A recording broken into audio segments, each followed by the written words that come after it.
নমস্কার বন্ধুরা, সবাইকে শর্মিষ্ঠার হেসেলে স্বাগত।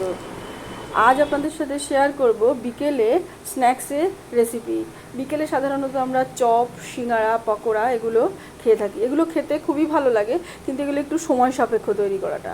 কিন্তু আজ যেটা দেখাবো এটা খেতে খুবই মুচমুচে হবে এবং চটপটি হবে এবং সময়ও খুব কম লাগবে। আজকের রেসিপি পুর ভরা পাঁপড়। এটি দুটি পর্যায়ে হবে। প্রথমে কিমার দিয়ে পুর তৈরি করব, তারপর পাঁপড়ে এটাকে ভরে নেব। প্রথমে আমার লেগেছে 100 গ্রাম কিমা, বোনলেস কিমা নিয়েছি, ভালো করে ধুয়ে নিয়েছি। আর লাগছে 2.5 চামচ ছোলার ডাল, ভিজিয়ে রেখেছি 2-3 ঘন্টা। আপনারা চাইলে যদি হাতে সময় না থাকে সেটা ছোলার ডালের গুঁড়োও করে নিতে পারেন 2.5 চামচ। কিমা এবং ছোলার ডাল দুটোই মিক্সিতে ছোট 1.5 চামচ জল দিয়ে পেস্ট করে নিতে হবে, একদম মিহি পেস্ট হবে। এছাড়াও লাগছে মাঝারি সাইজের একটা পেঁয়াজ, আমি গ্রেট করে নিয়েছি।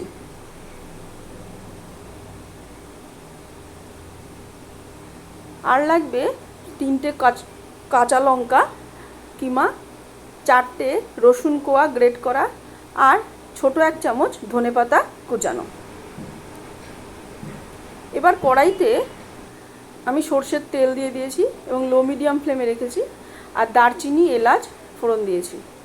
আমি এখানে গোটা গরম মশলা দিয়েছি। আপনারা যদি গোটা গরম মশলা না দেন সেক্ষেত্রে গুঁড়ো গরম মশলাও পরে ব্যবহার করতে পারেন।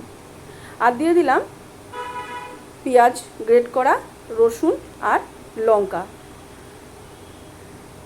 দেব 1 চামচ নুন, আর ছোট 1 চামচ নুন আর একটু হলুদ। আপনারা নুনটা আপনাদের স্বাদ অনুযায়ী দেবেন।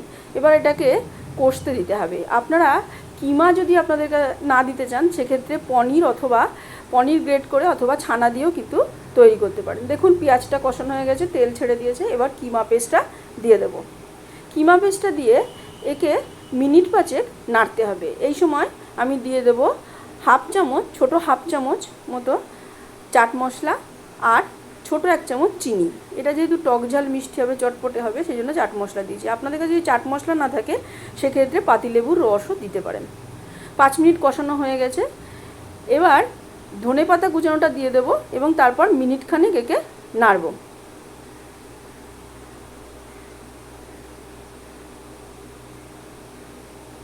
মিনিট খানেক নাড়ার পরে এটা তৈরি হয়ে গেল কিমার পুরটা।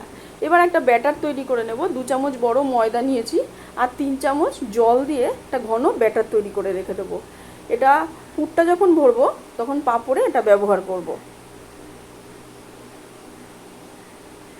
আমি এখানে আলুর পাঁপড় নিয়েছি, আপনারা চাইলে অন্য পাঁপড়ও নিতে পারেন।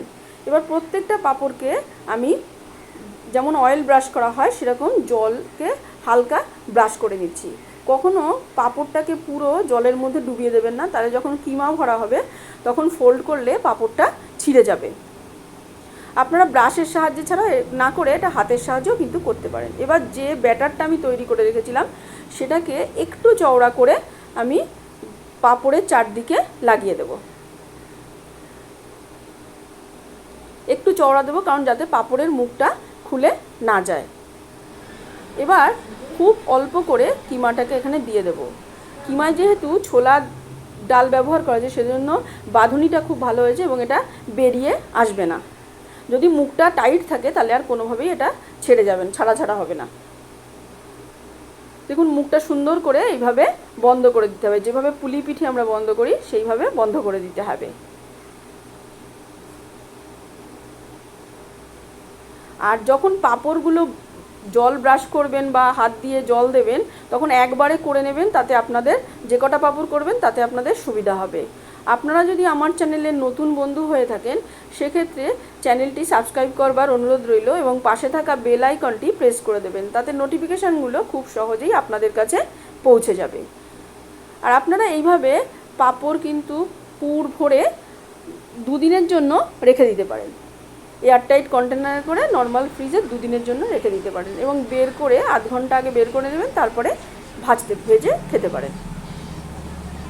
এবার কড়াইতে আমি রিফাইন্ড অয়েল দিয়ে দিয়েছি আর তেলটাকে মিডিয়াম ফ্লেমে গরম করতে হবে এবং পাঁপড় যেই তেলটা গরম হয়ে যাবে তখন পাঁপড়টাকে দিয়ে লো মিডিয়াম ফ্লেমে করে নিতে হবে এবং একদম মুচমুচে মানে লাল করে ভাজা যাবে না, হালকা সাদা ভাব থাকবে, সেই সময় পাঁপড়টাকে তুলে নেবেন। দেখবেন যখন ভাজা হবে যেখানে কিমা ভরা হয়েছিল সেখানটা বেশ একটু ফুলে যাবে, তখনই বুঝবেন পাঁপড়টা ভাজা হয়ে গেছে। বেশি যদি লাল করে ভাজেন সেক্ষেত্রে কি হবে, পাঁপড়টার মুখটা ছেড়ে যাবে এবং তেল ভেতরে ঢুকে যাবে এবং কিমা বেরিয়ে আসবে। দেখুন মুচমুচে হয়েছে কি সুন্দর, তৈরি হয়ে গেল কিমা দিয়ে পুর ভরা পাঁপড়। বিকেলে চায়ের সাথে খেতে এটা খুবই ভালো লাগবে, বাচ্চা থেকে বড় সবাই কিন্তু এটা পছন্দ করবে। আপনাদের যদি রান্নাটা ভালো লাগে তবে একটা লাইক করবেন, শেয়ার করবেন। আজ আসবো অন্য কোনো রেসিপি নিয়ে। পুরো ভিডিওটি দেখবার জন্য সবাইকে ধন্যবাদ। সবাই ভালো থাকবেন।